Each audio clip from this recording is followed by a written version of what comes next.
Un šodien parunāsim par tādu svarīgu tēmu, kura ietekmē to, cik cilvēki ir aktīvi vēlēšanās, un tāda pamatpaziņojums, kas pietiekami bieži ir dzirdēts: politika mani neinteresē. Un dēļ šī paziņojuma, apgalvojuma vai iekšējās sajūtas, ticības, sauciet kā gribiet, ir liela daļa vēlētāju. Protams, neesmu saskaitījis, cik liela, taču, ja mēs skatāmies vēlēšanu rezultātus, tad mēs saprotam, ka mazākā daļa no Latvijas iedzīvotājiem, jo atkrīt viss, kam nav 18, atkrīt tie, kas kaut kādu citu iemeslu dēļ nevar balsot, vai, piemēram, ir aizbraukuši uz ārzemēm un tur nav tik viegli pieejams šīs te vēlēšana iecirkņi. Tad no pārējiem, kas paliek, aiziet tur 50–60% nobalsot, citiem vārdiem sakot. Latvijas mazākums nosaka to, kā dzīvos visi pārējie. Kāpēc tā ir problēma? Tāpēc, ka ja mobilizējas kāda politiskā spēka vai virziena elektorāts un viņi aiziet visi, vai tie ir Kremļa fani, vai tie ir kādi pārprasti liberāli fani, tur progresīvo virzienā kaut kādā, vai ultrazaļi, kas var radīt zināmas problēmas ekonomikai. Tad, lūk, ja viņi visi aiziet, tad vispārējā Latvija nākamos 4 gadus dzīvo attiecīgi vai zem kaut kādiem zaļiem, krāsainiem, sarkaniem karogiem.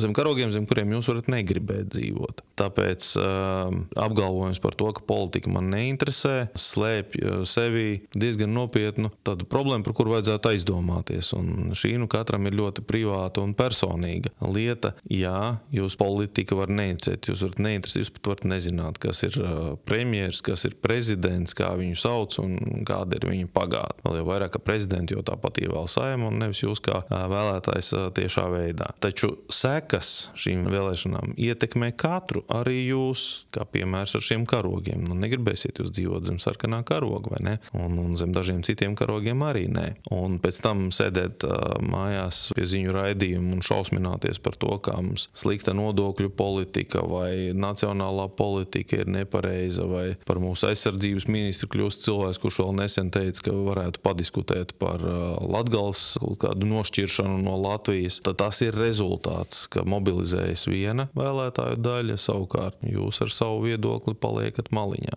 Tāpēc padomājam kārtīgi, vai postulāts politika man neinteresē, pat ja tas tā ir, kas ir saprotams, vai tas ir pietiekams iemesls neiet uz vēlēšanām. Tātad apdomājiet vēlreiz. Ir vēsturē piemēri, kad tā saucamais agresīvais mazākums spēja pārņemt varu ļoti lielās valstīs, tikai tāpēc, ka vairākumu politika neinteresē.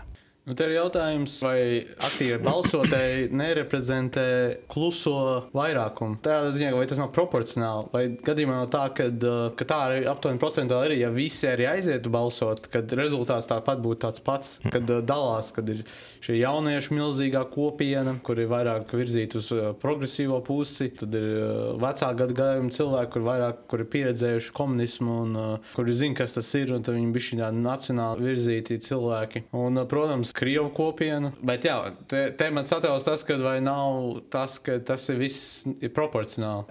Skaties, to, ka tas nav proporcionāli, pierāda šo te pārprasti liberālo vērtību pārstāvi. Proti, runa ir par progresīvajiem, kuri gan šo Stambulas konvencijas pieņemšanu panāca, gan šo te viendzimumu attiecību puslegalizāciju reģistrēšanu panāca. Tu neapstrīdies, ka lielai daļai Latvijas tā nav būtiska tēma, un ja jāizvēlās saglabāt šīs mūsu tradicionālo pieeju par to, kas ir ģimene, kas ir attiecības un ko mēs šajos vārdos ieliekam iekšā, tad tur pilnīgi noteikti nebūtu viendzimumu pāru attiecību reģistrācija un pielīdzināšana kaut daļai ģimenes institūtam. Jā, taču, ja viņu vēlētāji, viņiem tas ir kvēls sapnis, viņi tā kā uz to fokusējas, viņi aiziet vairāk, un attiecīgi šis politiskais spēks dabū lielāku pārstāvniecību. Kaut arī uz Latvijas fona īstenībā viņu pārstāvniecība būtu mazāk. Ja?